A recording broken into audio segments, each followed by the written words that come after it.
National Security Advisor Ajit Doval is in China. These structured talks are coming after 5 years and after the announcement of disengagement along the line of actual control, or the LAC. But can India trust China? What is the actual position of what's happening at the border? I'm Barkha Dutt. You're with the Mojo Story. Our focus today is on that big geopolitical story, the visit of National Security Advisor Ajit Doval to China.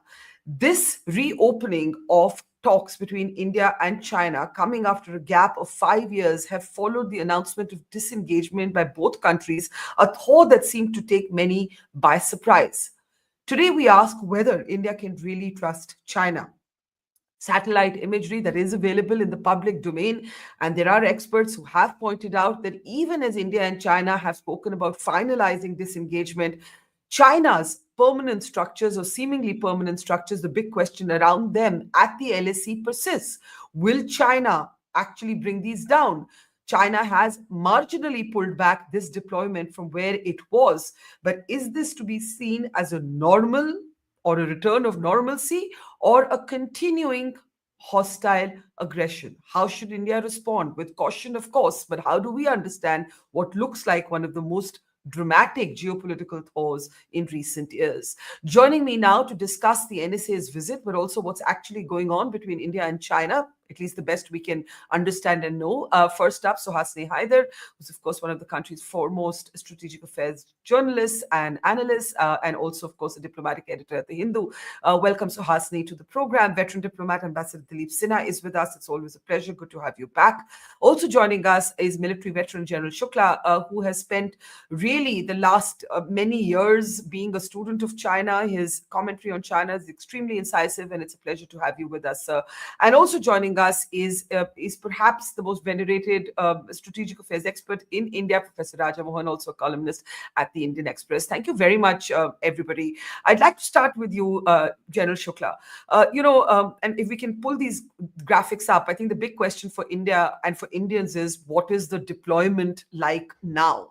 And what we do know, combining our information from officials as well as looking at satellite imagery, what we do know is that there has been the presence of military vehicles, Chinese cranes, heavy machinery, right up until August. And even in October, when the disengagement was in fact announced, or the final conclusion of it was announced, there are still reports that China has continued to push forward with some construction activity as recently as the 23rd of October. How concerned should India be? What does this mean for the dramatic announcement of a thaw in a disengagement? And would you be concerned? Well, how I look at it, firstly, let's just talk about the LAC. My understanding of what I've heard and been interacting with people in these last 3 to 4 years, our posture has been strengthened greatly. On many occasions and in many areas, we have responded with equal grit, and the message has gone across to the PLA.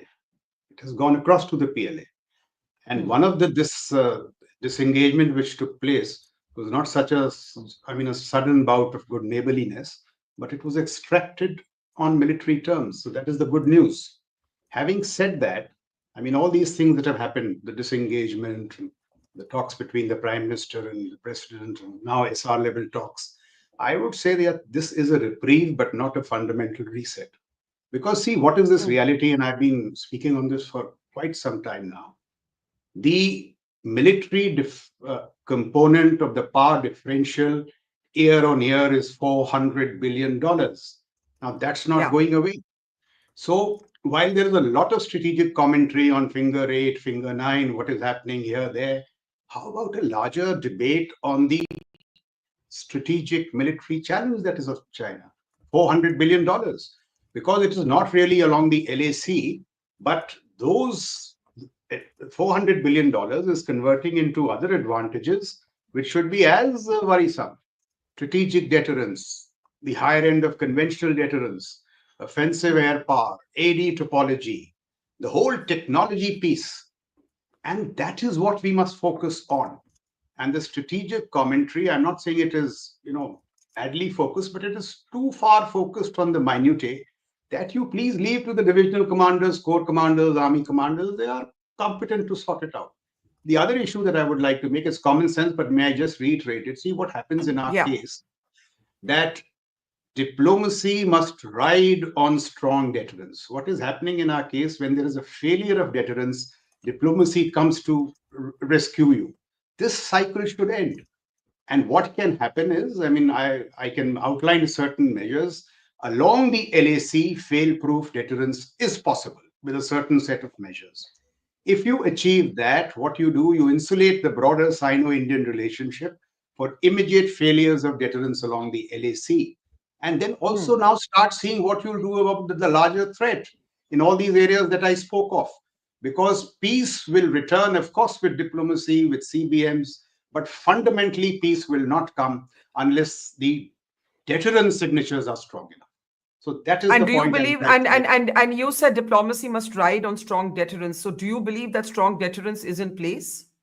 So I'm saying along the LAC, in the tactical operational realm, whatever has to be done has been done. Infra, of course, is all those things are improving. But $400 billion, the largest strategic military challenge, we are not doing things at the pace and scale that we should do. And that is beyond the military. That everybody has to come together. I'll just give you an example. I was recently Hmm. at the Ideas India Dialogue in Bangalore. Now, the finest Hmm. economic minds were there. People are talking of $12 trillion, $14 trillion. Wonderful news. Not a word about national security.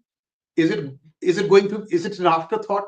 Should not these national security concerns also be woven into our economic statecraft? Unless you do that, you will keep returning to these issues. And therefore, I mean, I'm Right. once again making this plea: the strategic commentary must lift from the LAC to these broader issues. The parliament has just debated the constitution. Why not, for a change, 3 days on the strategic military challenge? Because it is actually a very complex and sophisticated challenge. And then Yeah. something will Uh, happen. Let me bring in Ambassador Dilip Sinha at this point. Ambassador Sinha, are you optimistic? What do you make of the significance of the NSA trip, the resumption of the structured special representatives dialogue after a gap of 5 years, but continuing concerns about China's intents, China's construction activity, how far back they have actually moved from the positions that led to the face-off, and continuing concerns really about China's ambitions. Some might even use the word neo imperialism. Well, Barkha, I would entirely agree with what General Shukla has just said. There is a continuing concern about China's intent, China's actions. Uh, this de-escalation, as you called it, China has never called it de-escalation. From whatever little I've read Chinese newspapers, they have always called it an arrangement. And even Hmm. India has not ever said that the status quo ante has been restored. We talk about de-escalation, perhaps disengagement, but these are terms that don't really indicate or mean that the Chinese have withdrawn to positions and removed their permanent setups that they had made in areas which they did not have before 2020. Now, as far as Chinese intent is concerned, the intent to absorb Tibet is so strong now that they are now insisting upon using this Chinese name for Tibet, Xizang, in all their communications with countries. They just used it with Nepal. So their policy of absorbing Tibet remains as strong as ever. The villages that they're constructing on the border, that is going on in full swing. And on top of that, what General Shukla mentioned about the issue of the larger Chinese challenge to India, that also needs to be addressed. And our imports from China, and everybody talks about our dependence on China because of our imports from it, is actually going up and has gone up in the last 4 years, ever since the government made the policy of trying to reduce our dependence. So, because of Hmm. this lack of the larger debate of the Chinese challenge, our economic dependence upon China is increasing. And while we may be, and I'm sure, we'll be able to tackle the threat on the LSC, I don't see any let up in China's policy or attitude towards either the border situation or the relations with India. Now, But then, Ambassador Sinha, if you're saying that India has never actually said that the status quo ante has been restored, and that China has never actually used the word de-escalation, then we use the phrase disengagement. What does that phrase mean? That we are somewhat at a better place than before, but we're not quite where we need to be. Well, I suppose going by what our government has said and what everybody else, people like you in the media, are saying, I don't have access to in a negotiation points. That the situation has improved considerably. That the eyeball to eyeball confrontation that was there has changed. But I don't have any inside information on this. I just presume the fact that our external affairs minister has made certain statements that the situation has improved. Everybody else is calling Yeah. it a rapprochement. And Mr. Doval has gone across to China now, means that the situation must have improved. But I don't think that the larger challenge or the threat of China has reduced. If the threat of China has not reduced, Professor Raja Mohan, then some might wonder on what basis these special representatives dialogue or talks have been resumed. Obviously, there is some improvement. There is some rapprochement. The troops are not locked in eyeball to eyeball battle, as both General Shukla and Ambassador Sinha said, but both seem to be suggesting that we are not at the place that we were. So to that extent, the status quo ante of the LAC has not been restored. When you heard the announcement of the final phase of disengagement had been completed, and that was said as of 21st October, but we also have information that as recently as 23rd October, 2 days after that, China was pushing ahead with construction activity in the Depsang area. What does that say to you? I think Could we? what Yeah, go ahead, sir. government has said is there are two phases to going back to status quo ante. Now, one is disengagement, which means moving away from very, very close face-off type of positions, to one de-escalation, which means actually moving the forces out of the theater and going back to the peacetime locations. By government's own admission, we only done the first phase. So in a way, I don't think there is a claim that we've gone back to where we were in the spring of 2020. Second, I think that brings me to the second question. I mean, why are we then talking? My sense is the getting to de-escalation, which is on the agenda, according to the minister's statement in the parliament, that since the principal negotiators on the boundary dispute are the so-called special representatives, which is our national security advisor, and then Mr. Wang Yi, who is also the foreign minister on their side. So all that we are doing is the reactivation of the principal mechanism to discuss the boundary, the issues relating to the boundary. So if the two NSAs agree to find a way of actually de-escalating, then I think we would make progress. But knowing the Chinese, nothing happens in a hurry. So I think we are really at the very, very beginning of a process of dealing with the second stage. And then related to that is the larger question. What we don't know at this point, do the talks between the two special representatives, are they limited to the border issues? Are they also going to talk about more broader relationship? Because the Chinese want to go back to business as usual. They want to see constraints on Chinese engagement, on the economic and commercial engagement with India lifted. So that remains to be seen.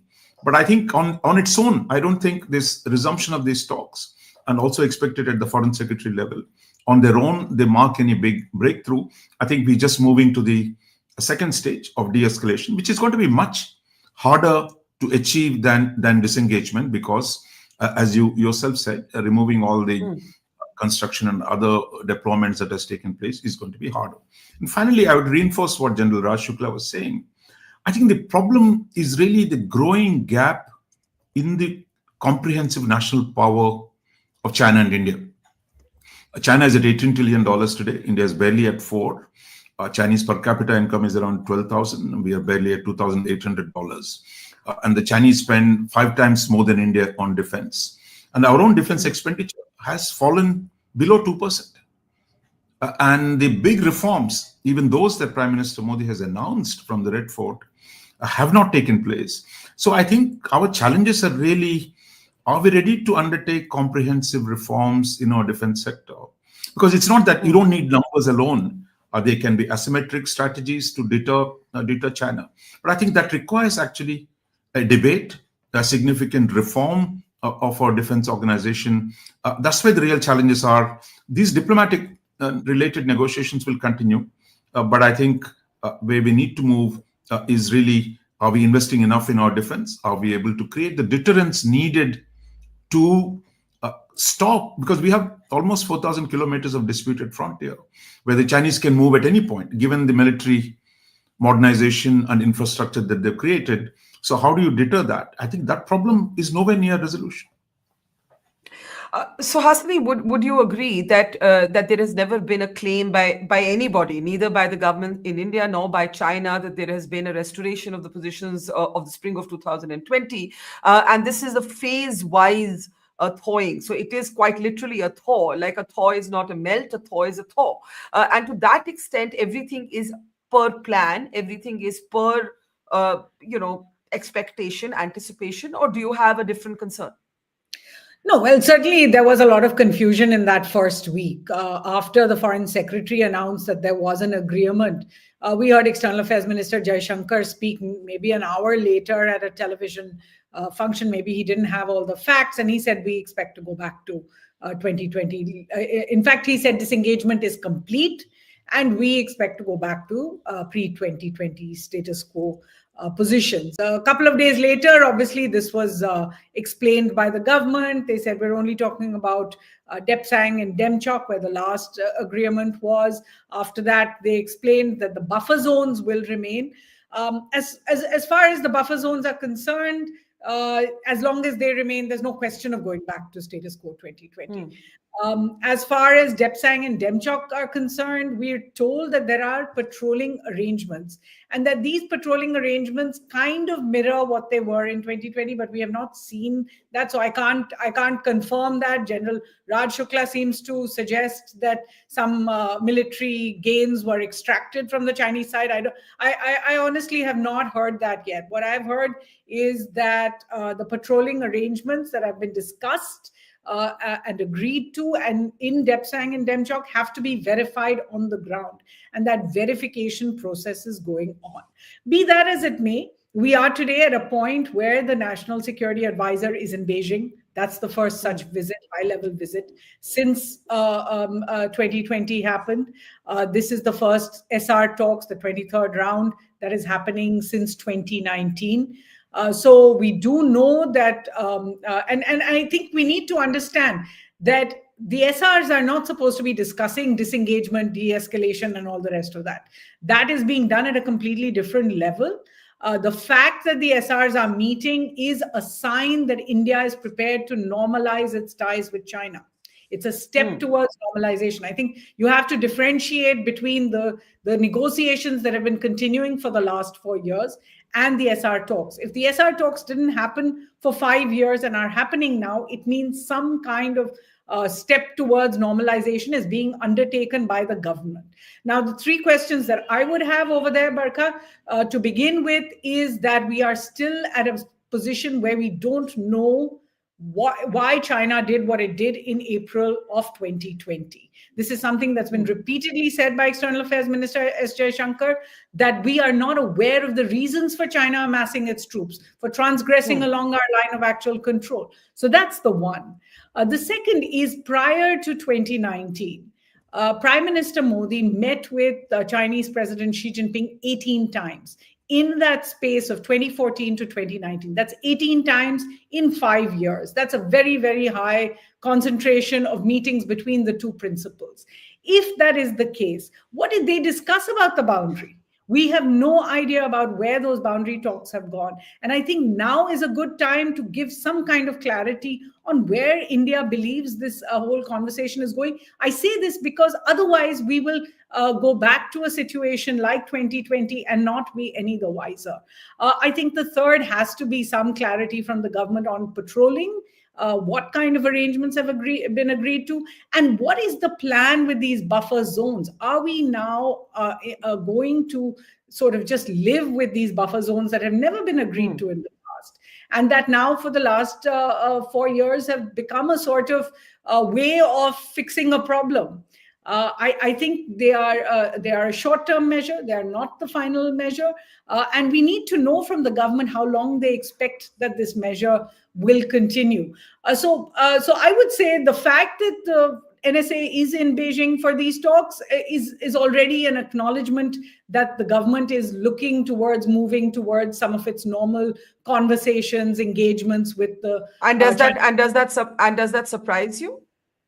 Well, it certainly seems to be coming from the fact that there has been a de-escalation announced, that a disengagement at least has been announced.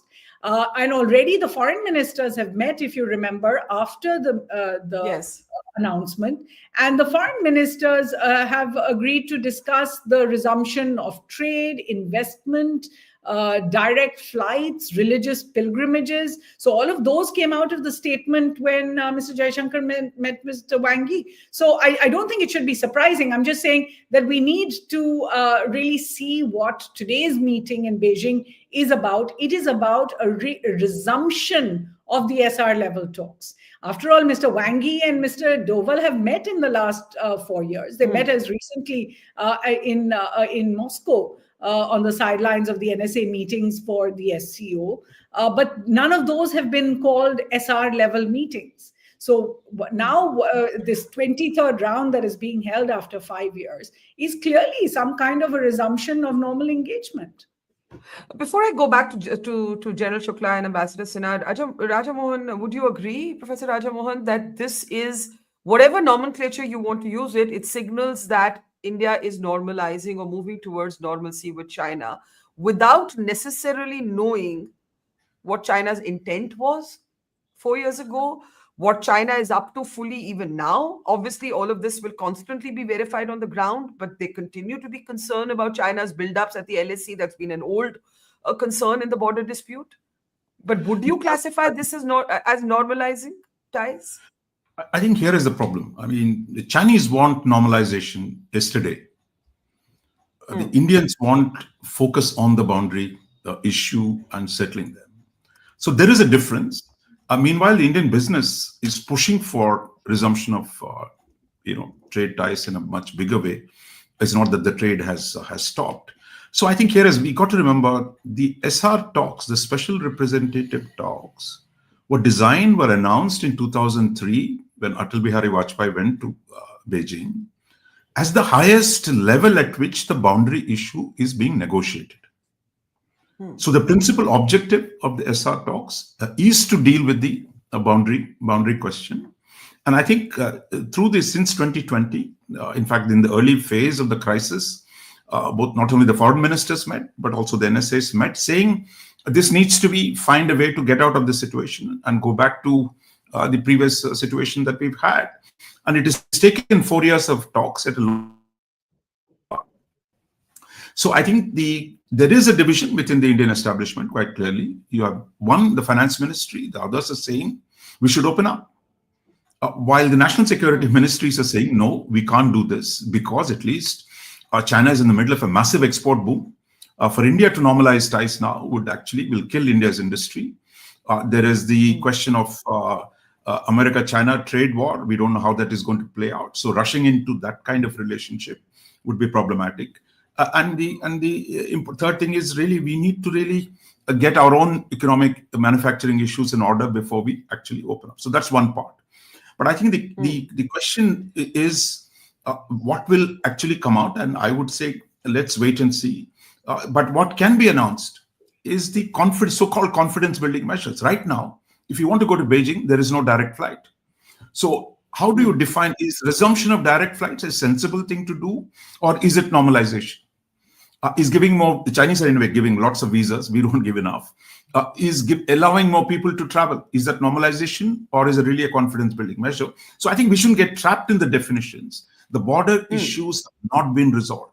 I'm not talking about settlement of the dispute, of the military situation that has arisen. Meanwhile, there are a lot of people in the government who say, look, we can't not have any talks with the Chinese, who are the second largest economy, big neighbor. So we must at least talk to them. There's a view that a lot of retired Chinese, our ambassador to China, have said it. So I think that's where it is. So there is a finesse here. There is a bit of fog around this. But I would say the divergence between the two, China wants full normalization, India wants still to focus on the boundary issues. What will come out? We'll wait and see. General Shukla, let's bring you in at this point. I think there seems to be consensus in this conversation, at least, that there's no restoration of what we understood to be the normal position at the border or the LSE before Galwan, right? But Raja Mohan raises an interesting point that there are certain things that can be called a present continuous phase in a complicated relationship. So flights, visas, that these don't necessarily indicate normalization. They just indicate conversation and engagement. How do you see it? You have 6 flights a day from Delhi to Beijing. It has nothing to do with what is going to happen along the LAC. I'm saying the two are not connected. And let me say why. See, why did Galwan happen? It is lack of strategic agility and momentum. It was before 2611 that we had decided, after an exercise called Divine Matrix, to rebalance to the north. Then 2611 happened, and then all kinds of lazy thinking, so we didn't rebalance. If we had rebalanced before Galwan would not have happened. Now, why did we not do so? This is the constant story. Acting slowly, not doing what you already thought through. This is what I'm urging that we should change. What has changed along the LAC greatly, and I mean, here I would just like to respond broadly to what Suhasini raised. What had now changed in the last 4 years is that we are in a position, should the Chinese try to do something in the gray zone, in concurrent time frames, we are in a position to create adversarialities for the Chinese also. And that is what the Chinese know. So in that sense, the LAC differential has changed. What has not changed? One of the reasons why Galwan happened, we don't have persistent surveillance. So his revisit times are in minutes, my revisit times are in weeks. To change that persistent surveillance, can we do a few things? There are some startups who can be given orders and it can be done in 7 months. Now, these are the broader reforms, I think, what Mr. Raja Mohan was referring to, which are not happening. So, see, there are two cases. One is to increase the defense spend, look at the larger strategic military challenge.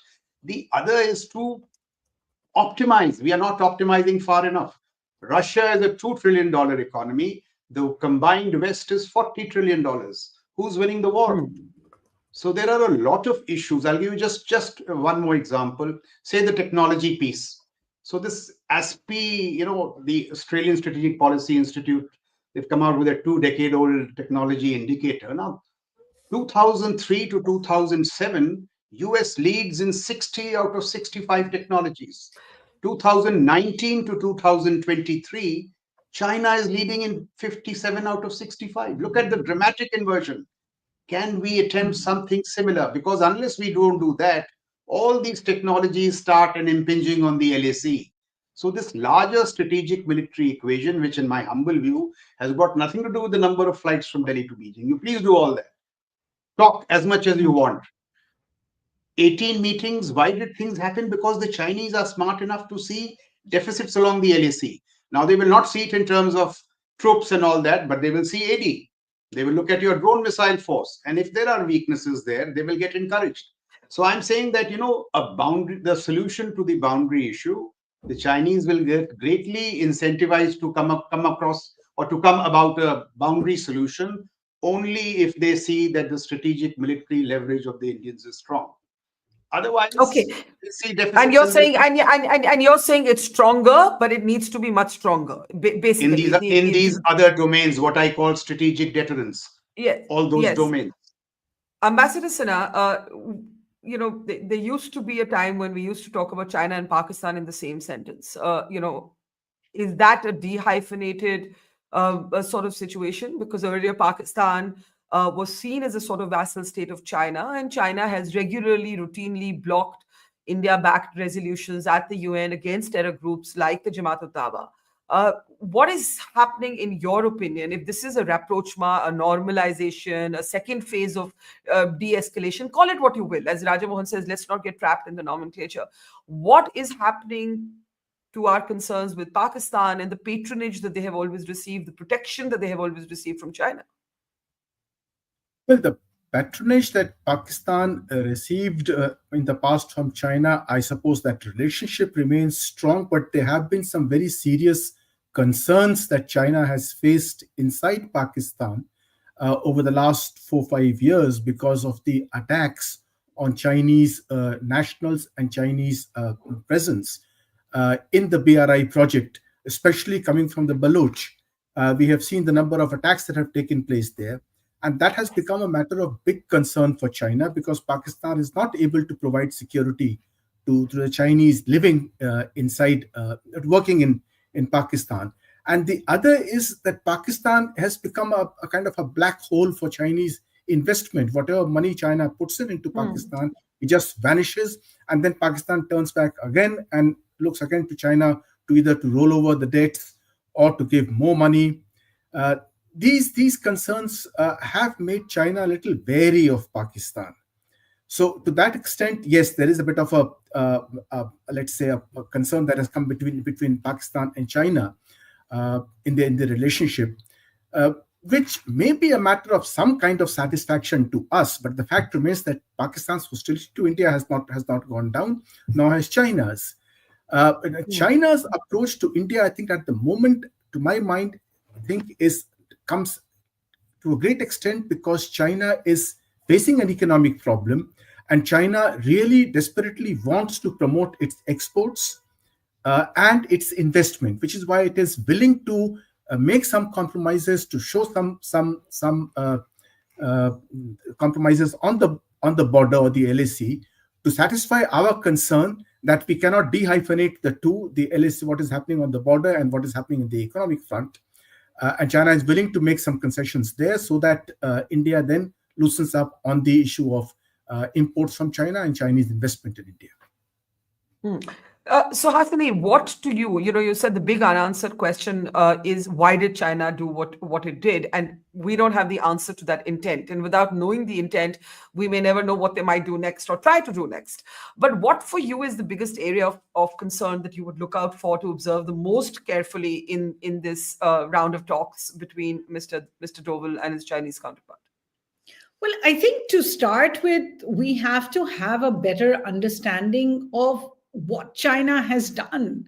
We have this single statement, and I say this on your show, I think periodically, Barkha, we have a single statement from Prime Minister Modi dating back to just 4 days after Galwan, where he said no one has entered Indian territory.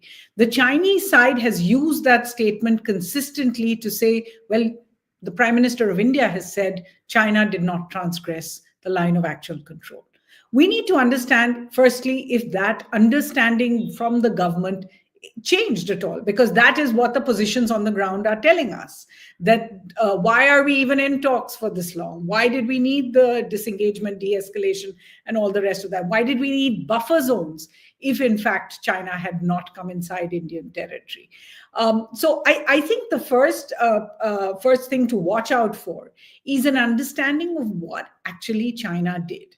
The second, as I said, we need to get an understanding of why China did this. Was China essentially just fulfilling its 2013 hegemonistic announcement that they would take back every inch of Chinese territory, and this is believed to be part of Tibet, and so that's what they were doing. Was it an attempt by China to stop Indian troops from progressing in their infrastructure construction alongside the LAC? Was that what they were trying to do? In which case, as General Shukla says, do we now have the wherewithal to continue to do whatever we need to do without worrying about a similar kind of thing, particularly in areas like Pangong Tso, where we were trying to increase our infrastructure.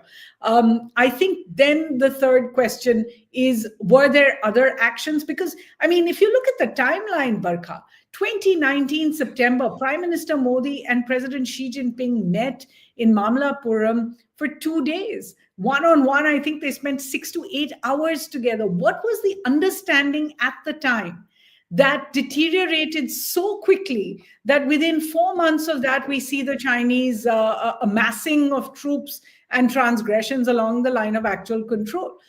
So I just feel that while I understand these are sensitive issues, these are all national security issues and all the rest of that, clearly something happened. General Shukla is saying, I don't mind if you have direct flights, but why were those direct flights not resumed after all the other direct flights were resumed post-COVID? Why were there the restrictions on investment, on exports and imports and all the rest of those, which have not yet been changed? Why are the visas still shrunk if actually nothing happened? So I think what's happening is the government has come through 4 years of obfuscating on exactly what happened at the line of actual control. Now they have the position to say, we have an agreement, but an agreement on what? Exactly. We need to know these answers, because otherwise we lie in danger of continually following this loop. This is not an aspersion of any kind on our diplomats who have been negotiating this, or our military that has been clearly giving the PLA a lot to think about along the LAC. But it is a question of whether what we're trying to do is somehow shield the people from the truth of what has happened at the LAC, because otherwise the questions are going to get much louder if this were to occur again. Professor Rajamohan, do you want to respond to that? That there's been some sort of an information vacuum, or a certain confusion or opacity or a lack of information, and of course, a lot of this relates to a military situation, a national security situation, and that sensitivity taken. Nobody actually knows for sure what the disengagement has been, because nobody knows for sure how deep the problem was to begin with. What's new, Barkha? I mean, when it comes to China, that's been the story of the last 75 years, ever since China came into Tibet. The policy, the way it has been framed, going back to right from the beginning, I mean, wrapped in, a kind of like Churchill said about Russia is, as a riddle wrapped in a mystery inside an enigma. So China policy has always been, the spotted plant that only a few experts understand. And the governments from then have never fully squared up in terms of what is the actual situation on the ground. And then the terminologies that they've used, the diplomats, confuse people. So I think that is part of the legacy. I think the fact that we don't agree on the length of the border. We say, some days we say 3,800, some days it's 4,000. The Chinese say it's only about 2,000. We don't agree on where the border is. We don't agree on what the LAC is. So I think we are at a place which is very, very messy and difficult. So I would say, look, there are three things here. I think there is politics about the China, what happens with China, between BJP, between the Congress, the Prime Minister. I think there's no point we wading into that. That's always been there. Second is the problem of policy. I think the policy which believed, both in the 1950s as well as in the 1990s, we can construct a peaceful relationship with China. That assumption was broken both in the 1962 war as well as in the last decade. And it is not that Chinese were being nasty to us alone. China has done this in South China Sea, with Philippines, with Vietnam, with everyone, because Chinese military power has grown. And I think this is the point that General Raj Shukla is making. Chinese military power relative to all its neighbors. We're not talking about the US, it is almost equal in the theater. With the neighbors, it has dramatically improved. So I think the Chinese have had historic claims on all these boundaries. And they're saying our time has come. We have the resources to redeem those historic natural claims that Mother China or Fatherland China has had. And I think the source of the problem is the difference between 1990 and now, is the military balance has shifted in China's favor. To Indian Army's credit, you can say, look, you managed a difficult situation. But the problem of the military gap is not going to go away, and how we deal with it. So that's one set of issues. The second set of issues is there is difference in the Indian establishment, as I said, and within the Indian establishment as a whole, which says, look, how do we deal with the economic relationship given the situation where we are in? If India wants to export more, it needs the Chinese inputs. So the strategic community says, you're already gifting China $100 billion a year. Do you want to keep doing it? Do you want to build your own capabilities? These are near-term issues. And I think there is a genuine debate here between those who think we should have better economic relationship with China and others who say, if we do it now, it's going to get worse. And I think this is where the SR talks, which were originally designed for dealing with the boundary dispute, later became shooting breeze about everything from, what's happening in the US. Let's also talk about South China Sea, to that kind of a dialogue. So what comes out from this? Is there going to be a shift towards other issues as away from state of border defined state of the relationship to one which says, we'll manage both. We must expand the relationship, even while we begin to deal with the process of de-escalation? I think that's an open-ended question. We'll see. We'll know only when the statement comes out from these talks. Quickly, Ambassador Sinha, to that divergence within India's own establishment. The fact is that we know that China has been among India's top 2 trading partners now for over a decade, and there is genuine concern among some, depending on your politics, about China's complete control over domestic products in India, and the fact that is also a way for the Chinese to exercise influence. But there is another school of thought that, you heard General Shukla, no connection between what's happening at the border and the flights between Delhi and Beijing. How do you see it? But there's definitely a lot of pressure from Indian business and people who think that economics should prevail in foreign policy.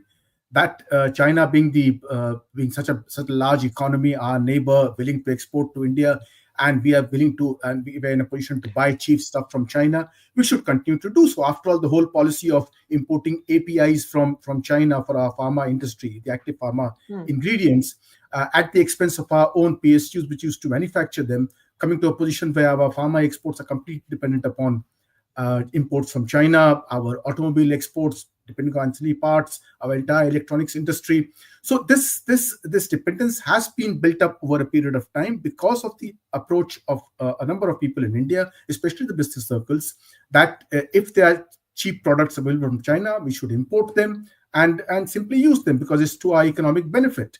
But then on the other hand, you have the other issue of the concern on the border, where you have security concerns, and when things happen on the border like Galwan, then we have to start thinking. And it was the first time that India started saying that we are going to link the two, and there can be no progress in economic relations unless there is progress on the border.